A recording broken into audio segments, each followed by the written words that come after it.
যারা ওয়ার্কআউট করতে চান তাদের জন্য কয়েকদিন আগে আমি রিভিউ করেছিলাম বোস স্পোর্টস ইয়ারবাডস, বাট সেটাতে কিছু ছোটোখাটো ফিচার মিসিং থাকায় অনেকেই সেটা পছন্দ করেননি। বাট আজকের ভিডিওতে আপনাদের সাথে আমি কথা বলবো পাওয়ারবিটস প্রো নিয়ে, যেটাতে আপনারা better sound, better build and better functionality পাবেন। এই জন্য পাওয়ারবিটস প্রো এর রিভিউ নিয়ে বরাবরের মতো আমি রিয়াদ থাকবো আপনাদের সাথে পুরো ভিডিও জুড়ে।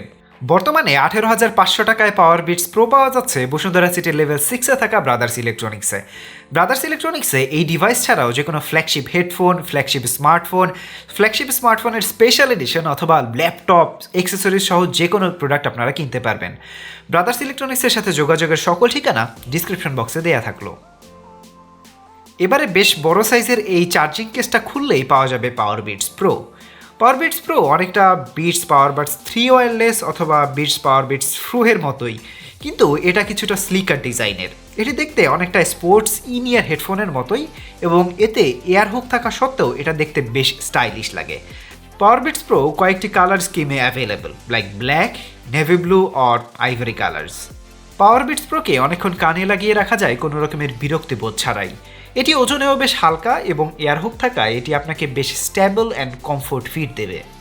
এটি অন্যান্য ট্র্যাডিশনাল ইন ইয়ার হেডফোনের মতো কানের বেশি ভিতরে প্রবেশ করে না। বক্সের সাথে থাকা বিভিন্ন সাইজের টিপ দিয়ে এটা প্রয়োজন মতো কানের সাথে অ্যাডজাস্টও করে নিতে পারবেন।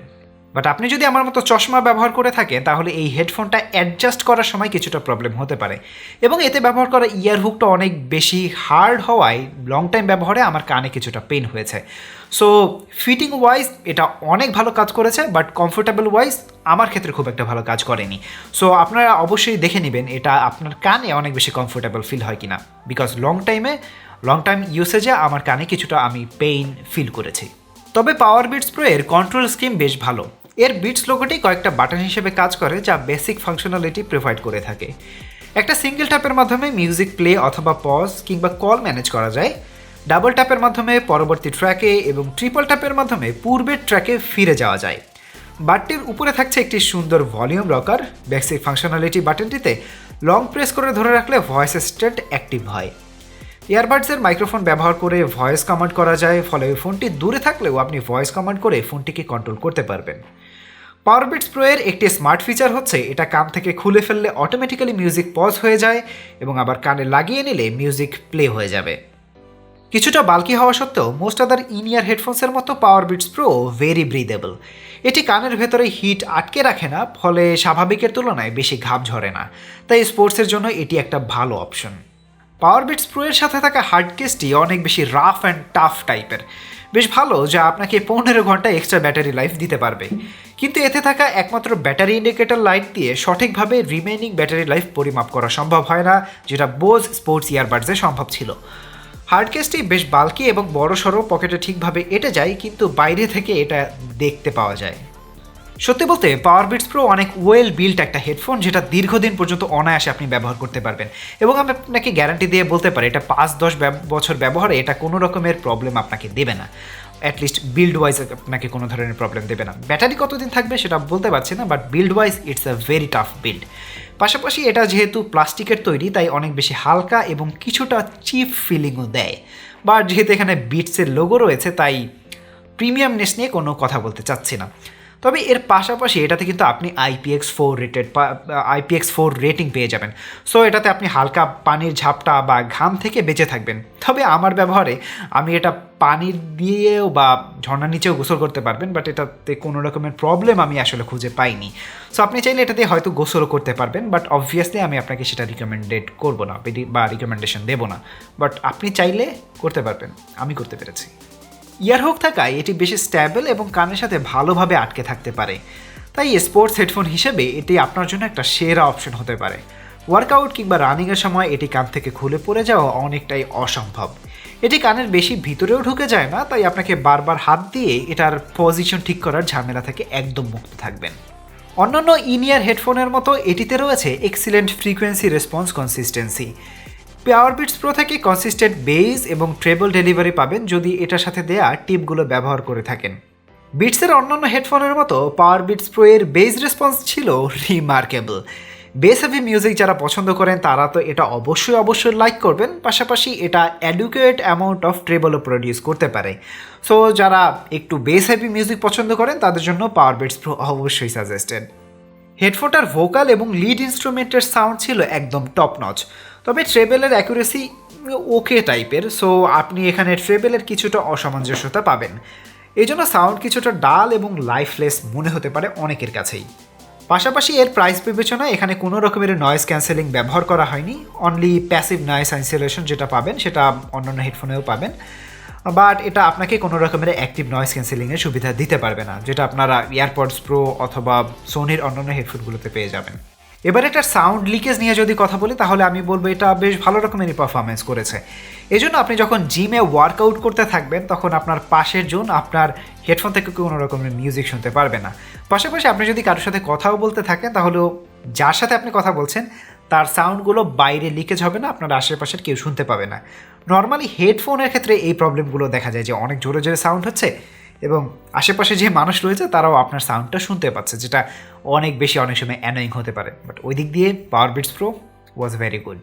কথা বলার জন্য নিরিবিলি জায়গায় গেলে এটা দিয়ে খুব ভালোভাবে কথা বলা যায়। এবং এটার মাইক্রোফোন কোয়ালিটি নিয়ে যদি কথা বলি তাহলে আমি বলবো এটার মাইক্রোফোন কোয়ালিটি ডিসেন্ট লেভেলের ছিল।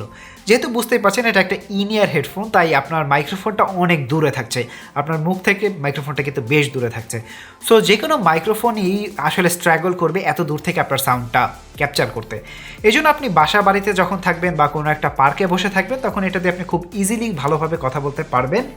কিন্তু যখনই আপনি বাস স্টেশন অথবা আপনি বিমানে থাকবেন এই সকল টাইমে আপনি যদি কথা বলতে চান তাহলে কিছুটা স্ট্রাগল ফিল করতে হবে, বিকজ এত দূর থেকে এটা সাউন্ড ক্যাপচার করতে পারবে ঠিক আছে, বাট বাইরের নয়েজটা আইসোলেশন করতে কি এটা ম্যাক্সিমাম ফ্রিকোয়েন্সি লস করে দিতে পারে। সো কথা বলার জন্য it's not a ideal device. But you know what's great about this? The battery life. Single চার্জে এটা 11 ঘন্টারও বেশি কন্টিনিউয়াস প্লেব্যাক করতে পারবে। আপনি সারাদিন এটা দিয়ে কথা বলতে পারবেন, গান শুনতে পারবেন। এটা 1 ঘন্টার কম সময়ে ফুল চার্জ হয়ে যায়, হুইচ ইজ ভেরি অ্যামেজিং। এছাড়া এটার সাথে যে হার্ড কেসটা দেওয়া হয়েছে সেটা দিয়ে আপনি হেডফোনটাকে 2 থেকে 3 বার চার্জ করতে পারবেন। সো এই জন্য যদি আপনি 3 দিন বা 2 দিনের একটা ট্যুরে যান তাহলে হার্ড কেসটা এবং হেডফোনটা যদি ফুল চার্জ থাকে তাহলে আপনি ওই ট্যুরটা খুব ভালোভাবে দিয়ে আসতে পারবেন। বাট বাসায় এসে আপনাকে অবশ্যই 2-3 দিন পরে এটাকে চার্জ দিতে হবে। অ্যান্ড এখানে আরও একটা জিনিস ভালো যে এটা অটোমেটিক্যালি টার্ন অফ হয়ে যেতে পারে, মানে হয়তো 20-30 মিনিট যদি আপনি গান না শোনেন এবং এটা যদি বুঝতে পারে এটাতে কোনো গান প্লে হচ্ছে না তাহলে এটা অটোমেটিক্যালি বন্ধ হয়ে যাবে, যেটা অনেক হেডফোনেই থাকে না, যেই জন্য কিছুক্ষণ গান শোনার পরেই চার্জ শেষ হয়ে যায় বা কিছুক্ষণ আইডিয়াল অবস্থায় থাকার পরেই দেখা যায় সেটা চার্জ হয়ে যায়। সো এই দিক দিয়ে ব্যাটারি লাইফের দিক দিয়ে Powerbeats Pro was very good option. অ্যান্ড্রয়েডের ক্ষেত্রে পাওয়ারবিটস প্রোকে কন্ট্রোল করার জন্য আলাদা কোনো অ্যাপস তেমনভাবে নেই, একটা আছে বাট সেটাতে খুব একটা বেশি কাজ করা যায় না। বা যারা iOS ব্যবহার করেন তাদের জন্য বিল্ট ইন একটা ইন্টারফেস রয়েছে এটার জন্য, তাই যারা iOS ব্যবহার করতে পারবে তারা ব্যাটারি স্ট্যাটাস সহ আরও বেশ কিছু দিকে টুইকিং করতে পারবেন। এবারে ছোটোখাটো কিছু ফিচার নিয়ে যদি কথা বলি তাহলে বলতে হবে এখানে ব্লুটুথ 5.0 সাপোর্টেড রয়েছে, পাশাপাশি iOS এর H1 চিপ যেহেতু এখানে ব্যবহার করা হয়েছে তাই আইফোনের সাথে জাস্ট কাছাকাছি রাখলে অটোমেটিক্যালি পেয়ারিং হয়ে যাবে। আনফর্চুনেটলি এটাকে মাল্টিপল ডিভাইসে পেয়ার করার কোনো সুযোগ নেই, it doesn't support NFC। So অ্যান্ড্রয়েডে খুব ভালো একটা ওয়েতে আপনি এটাকে পেয়ার করতে পারবেন না। এর পাশাপাশি যদিও এখানে ব্লুটুথ 5.0 ব্যবহার করা হয়েছে তারপরে এটার সাউন্ড লেটেন্সি পেপারের ওয়াইজ 183 মিলিসেকেন্ড, এবং আমি নিজেও সেটা খেয়াল করেছি, যেটা বোস স্পোর্টস ইয়ারবাডসেও বেশ ভালো রকমের ডিলে ছিল, পাওয়ারবিটস প্রোতেও লেটেন্সিটা বেশ ভালো রকমের noticeable. So it's not for gamers. So the final verdict, যারা স্পোর্টসম্যান আছেন, যারা অ্যাথলেট আছেন অথবা যারা জিমে ওয়ার্কআউট করে থাকেন তাদের জন্য কিন্তু পাওয়ারবিটস প্রো এক্সট্রিমলি কমফোর্টেবল একটা ডিভাইস আপনাদের জন্য হতে পারে। সো আপনারা চাইলে এই ডিভাইসটা কিন্তু কিনে নিতে পারেন। এর বাইরে যারা গেমার আছেন অথবা রেগুলার মিউজিক লিসেনার আছেন আই গেস তাদের জন্য ভবিষ্যতে আমরা আরও কোনো বেটার রিকমেন্ডেশন নিয়ে আসতে পারবো। সো আপনারা অবশ্যই চ্যানেলটাতে সাবস্ক্রাইব করে বেল বাটনে ক্লিক করে রাখবেন যাতে ভবিষ্যতে আপনাদের জন্য বেটার একটা রিকমেন্ডেশন নিয়ে আসতে পারি। আর আজকের ভিডিওটা যদি ভালো লেগে থাকে তাহলে ভিডিওতে লাইক দিয়ে চ্যানেলে সাবস্ক্রাইব করে বেল বাটনে ক্লিক করে রাখবেন। তো আজকের মতো এখানে বিদায় নিচ্ছি, টাটা বাই বাই, দেখা হবে পরে কোনো ভিডিওতে।